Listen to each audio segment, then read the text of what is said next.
নমস্কার বন্ধুরা, আমার নাম নন্দিনী। আজ আমি আমার জীবনের এমন এক গোপন অধ্যায় আপনাদের সাথে শেয়ার করতে যাচ্ছি, যা শুনলে হয়তো আপনারা আমাকে ঘৃণা করবেন অথবা আমার পরিস্থিতির কথা ভেবে শিউরে উঠবেন। গল্পটি শুরু করার আগে আপনাদের কাছে অনুরোধ, আমাদের এই চ্যানেলটি সাবস্ক্রাইব করে বেল আইকনটি ক্লিক করে রাখুন, যাতে পরবর্তী গল্পগুলো মিস না করেন।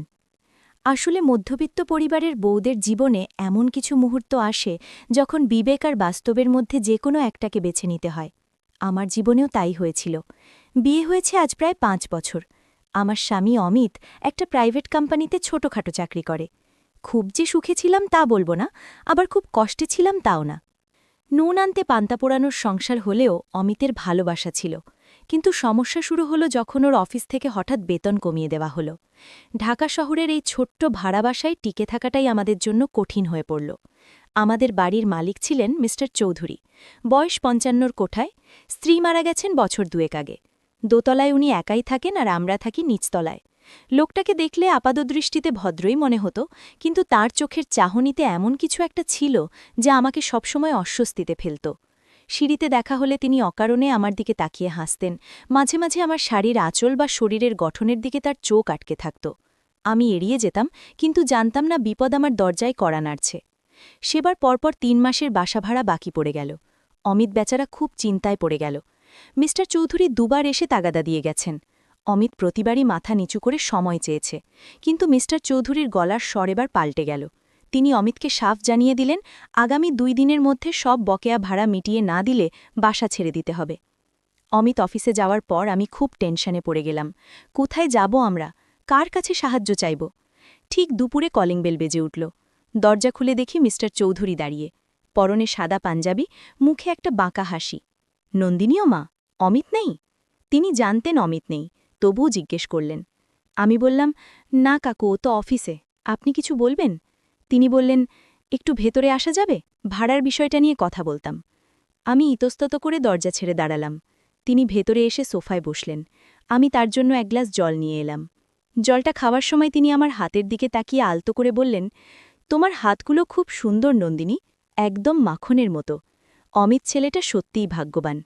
প্রশংসাটা আমার কাছে স্বাভাবিক মনে হল না, একটা নোংরা ইঙ্গিত ছিল তাতে। আমি ওড়নাটা গায়ে ভালো করে জড়িয়ে নিয়ে বললাম, কাকু, ভাড়াটা আমরা কয়েকদিনের মধ্যেই দিয়ে দেব, অমিত চেষ্টা করছে। মিস্টার চৌধুরী সোফায় হেলান দিয়ে বসলেন, তার চোখ তখন আমার সারা শরীরে ঘুরছে। তিনি বললেন, ৩ মাসের ভাড়া সাথে বিদ্যুৎ বিল, অনেক টাকা নন্দিনী। অমিতের যা বেতন তাতে ও কি পারবে এত টাকা জোগাড় করতে? আমার তো মনে হয় না। আমি চুপ করে রইলাম। তিনি উঠে দাঁড়িয়ে ধীর পায়ে আমার দিকে এগিয়ে এলেন। আমার বুকের ভেতর তখন ঢিপঢিপ করছে। তিনি আমার খুব কাছে এসে দাঁড়ালেন, এত কাছে যে তার শরীরের দামি পারফিউমের গন্ধ আমার নাকে এসে লাগল।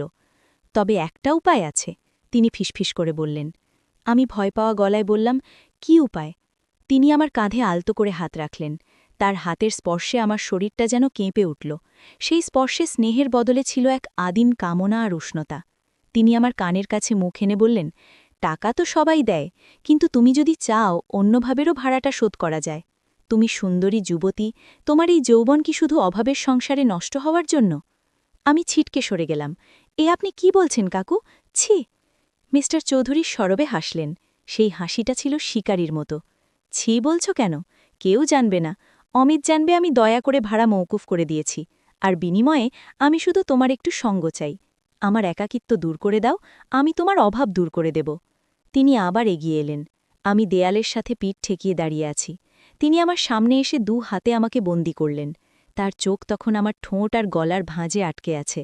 তিনি বললেন, ভেবে দেখো নন্দিনী, আজ বিকেলের মধ্যে টাকা না দিলে কাল সকালেই তোমাদের রাস্তায় নামতে হবে। অমিত কি সহ্য করতে পারবে সেই অপমান? সেদিন তিনি চলে গেলেন, কিন্তু আমার মাথায় আগুন ধরিয়ে দিয়ে গেলেন। সারা দিন ভাবলাম, অমিতের মুখটা ভেসে উঠল। ও যদি জানে আমি এমন কিছু করেছি, ও কি মেনে নেবে? কিন্তু ও যদি রাস্তায় দাঁড়ায়, সেটা কি আমি সইতে পারব? সন্ধে অমিত ফিরল, খালি হাতে। ওর বিধ্বস্ত চেহারা দেখে আমার কান্না পেল।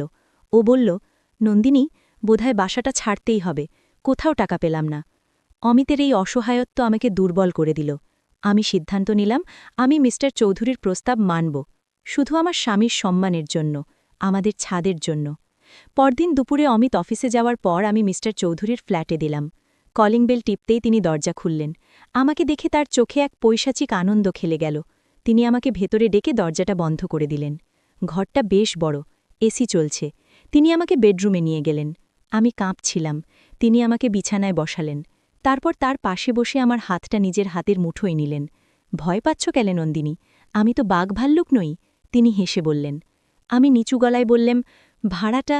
তিনি আমার ঠোঁটে আঙুল দিয়ে থামিয়ে দিলেন। ভাড়া নিয়ে তোমাকে আর ভাবতে হবে না, এখন শুধু আমার কথা ভাবো।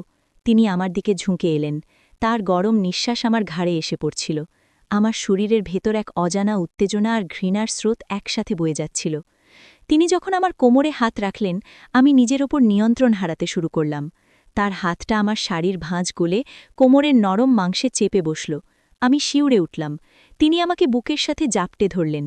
বয়সের ভার থাকলেও তার শরীরে পুরুষের আদিম শক্তি অটুট ছিল। তিনি আমাকে বিছানায় শুইয়ে দিলেন। তার হাত আমার সারা শরীরে ঘুরে বেড়াচ্ছিল, কখনো বুকে, কখনো নাভিতে। আমার মনে হলো আমি এক গভীর খাঁদে পড়ে যাচ্ছি, যেখান থেকে আর ফেরা সম্ভব নয়। আমার গলার কাছে মুখ ডুবিয়ে চুমু খেতে শুরু করলে আমার মুখ দিয়ে অনিচ্ছাকৃতভাবেই একটা গোঙানির শব্দ বেরিয়ে এলো। জানি না সেটা সুখের ছিল নাকি যন্ত্রণার। তিনি আমার ব্লাউজের হুক খুলতে খুলতে বললেন, তোমার এই শরীরটা যেন একটা আগ্নেয়গিরি নন্দিনী। কতদিন ধরে অপেক্ষা করছি এই আগুনের জন্য। সেদিন দুপুরে সেই বন্ধ ঘরে যা হয়েছিল তা আমি কোনো দিন ভুলব না। সামাজিকভাবে সেটা ছিল পাপ, কিন্তু সেই মুহূর্তে আমার মনে হচ্ছিল আমি আমার সংসার বাঁচাতে নিজেকে উৎসর্গ করছি। মিস্টার চৌধুরীর প্রতিটি স্পর্শ আমাকে মনে করিয়ে দিচ্ছিল যে আমি বিক্রি হয়ে গেছি, কিন্তু অদ্ভুতভাবে তার অভিজ্ঞ স্পর্শে আমার সাড়াও দিচ্ছিল। আমার বুকের ওপর যখন তিনি তার ভার চাপিয়ে দিলেন, তখন আমি চোখ বন্ধ করে অমিতের কথা ভাবার চেষ্টা করলাম, কিন্তু পারলাম না। মিস্টার চৌধুরীর উগ্র পৌরুষ আমাকে গ্রাস করে ফেলেছিল। ঘণ্টা দুয়েক পর আমি যখন নিচে নেমে আসলাম, তখন আমি আগের নন্দিনী নই। আমার সিঁথির সিঁদুর ঠিকই আছে, কিন্তু পবিত্রতা নষ্ট হয়ে গেছে। মিস্টার চৌধুরী কথা রেখেছিলেন। তিনি অমিতকে ডেকে বললেন, তোমাদের ভাড়া নিয়ে চিন্তা করতে হবে না, যখন সুবিধা হবে দিও। অমিত খুশি হয়ে আমাকে জড়িয়ে ধরল। ওর খুশির দিকে তাকিয়ে আমি আমার চোখের জল লুকালাম। কিন্তু গল্পটা এখানেই শেষ হল না, সেটাই ছিল শুরু। মিস্টার চৌধুরী পর সুযোগ পেলেই আমাকে ডাকতেন, আর আমিও জানি না কেন একটা নেশার মতো জড়িয়ে পড়লাম। হয়তো ব্ল্যাকমেল, হয়তোবা অবদমিত কামনার বহিঃপ্রকাশ। আমাদের এই অবৈধ সম্পর্কের কথা কেউ জানল না, শুধু জানল আমার বিবেক আর ওই চার দেওয়াল। বন্ধুরা, অভাব মানুষকে কোন পর্যায়ে নামিয়ে আনতে পারে, আমার জীবন তার প্রমাণ। আমি জানি আমি ভুল করেছি, কিন্তু সেই মুহূর্তে আমার কাছে আর কোনো পথ খোলা ছিল না। গল্পটি এখানেই শেষ করছি। কেমন লাগলো জানাবেন, ভুল হলে ক্ষমা করবেন।